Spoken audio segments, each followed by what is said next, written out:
حضرت عبداللہ بن عامر رضی اللہ تعالیٰ عنہما سے روایت ہے، انہوں نے فرمایا ہم لوگ اپنی ایک جھونپڑی کی مرمت کر رہے تھے کہ رسول اللہ صلی اللہ علیہ وسلم ہمارے پاس سے گزرے تو آپ نے فرمایا یہ کیا ہے؟ میں نے کہا ہماری جھونپڑی کمزور ہو گئی ہے، ہم اسے ٹھیک کر رہے ہیں۔ آپ نے فرمایا میرے خیال میں تو معاملہ اس سے جلد واقع ہونے والا ہے۔ سننے ابن ماجہ حدیث نمبر 4160۔ حضرت انس رضی اللہ تعالیٰ عنہ سے روایت ہے، انہوں نے فرمایا رسول اللہ صلی اللہ علیہ وسلم ایک گول خیمے کے پاس سے گزرے جو ایک انصاری صحابی کے دروازے پر بنا ہوا تھا۔ آپ نے فرمایا یہ کیا ہے؟ لوگوں نے کہا گول خیمہ ہے جو فلاں نے بنایا ہے۔ رسول اللہ صلی اللہ علیہ وسلم نے فرمایا جو مال بھی اس طرح یعنی بلا ضرورت خرچ ہو وہ قیامت کے دن اپنے مالک کے لیے وبال کا باعث ہوگا۔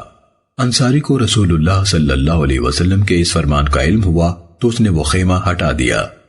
بعد میں رسول اللہ صلی اللہ علیہ وسلم وہاں سے گزرے تو وہ خیمہ نظر نہ آیا۔ آپ نے اس کے بارے میں پوچھا تو بتایا گیا کہ انصاری کو آپ کے فرمان کا علم ہوا تو اس نے اسے ہٹا دیا۔ نبی صلی اللہ علیہ وسلم نے فرمایا اللہ اس پر رحمت فرمائے، اللہ اس پر رحمت فرمائے۔